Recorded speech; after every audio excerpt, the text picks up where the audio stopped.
Price லார்டுங்க. நல்லா இருக்கீங்களா? இந்த கால வேளை மறுபடியும் உங்களோட பேசும்படி கர்த்தர் கொடுத்த இந்த கிருபைக்காக கர்த்தரை நன்றி செலுத்துகிறேன். இப்படியாக கால வேலை எழுந்துட்டு ஜெபம் பண்ணிங்களா? இல்லையா? ஜெபம் பண்ணுங்க.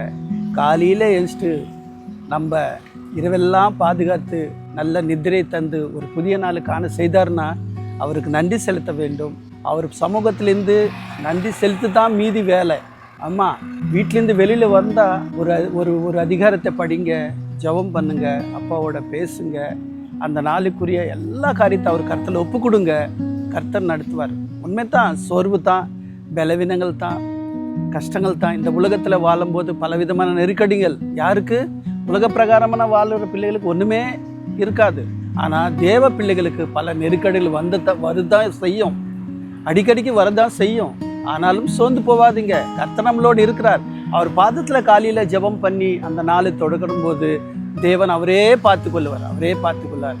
வேதத்தில் ஒரு வார்த்தை வாசிக்கலாமா? எரேமியா 17ஆம் அதிகாரம் 7வது வசனத்தில் இப்படி சொல்லப்பட்டிருக்கு: கர்த்தர் மேல் நம்பிக்கை வைத்து கர்த்தரே நம்பிக்கொண்ட மனுஷன் பாக்கியவான் என எழுதப்பட்டிருக்கு. அப்போ கர்த்தர் மேல் நம்ம நம்பிக்கை வைக்கணும். நமக்கு இருக்கிற எல்லா பிரச்சனை இருந்தாலும் சரி, நம்பிக்கை அவர் மேல நம்ம வைக்கும்போது அவரே எல்லாம் பார்த்து கொள்வார். அது 8வது வசனத்தை நம்ம வாசிக்கும் போது அதில் எழுதிருக்கு, கர்த்தர் மேல் நம்பிக்கை இருக்கிறவன் எப்படி இருப்பானா, அவன் தண்ணீரோடு இருக்கிற மரங்கள் போல இருப்பான். தண்ணீரோடு இருக்கிற மரங்கள் எந்த நேரத்திலும் செழிப்பாகத்தான் இருக்கும். அந்த தண்ணீர் எது? அதுதான் ஜீவ தண்ணீர், அதுதான் தேவ வார்த்தை. அந்த வார்த்தை நமக்குள்ள இருக்கும்போது எந்த விதத்திலும் சோர்ந்து போக மாட்டோம். உலகத்தார் ஒருவேளை சில கவலைக்காக சோர்ந்து போயிட்டு அவங்க டிசிஷன் தாறுமாறாக இருக்கும். சில பேர் பார்க்கும்போது நல்லா இருந்தாங்க, திடீர்னு ஏதோ ஒரு காரியத்தை செய்து மரித்து போயிட்டாங்கன்னு சொல்லிட்டு பார்க்குறோம். ஏன்னா அவங்களுக்கு நம்பிக்கை இல்லை.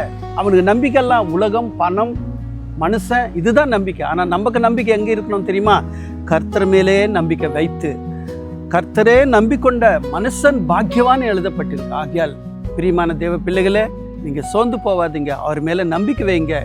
அவர் மேலே நம்பிக்கை இருக்கும்போது கர்த்தர் சொல்கிறார் ஒரு ஒப்பாக, தண்ணீரோர இருக்கிற மரம் எப்படி செழிப்பாகுமோ, எந்த காலத்திலும் அது காயாமல் தன் கனி கொடுக்குமோ, அதே போல் நீங்களும் இருப்பீங்கன்னு சொல்லி ஆண்டவர் ஒப்பாக சொல்கிறார்.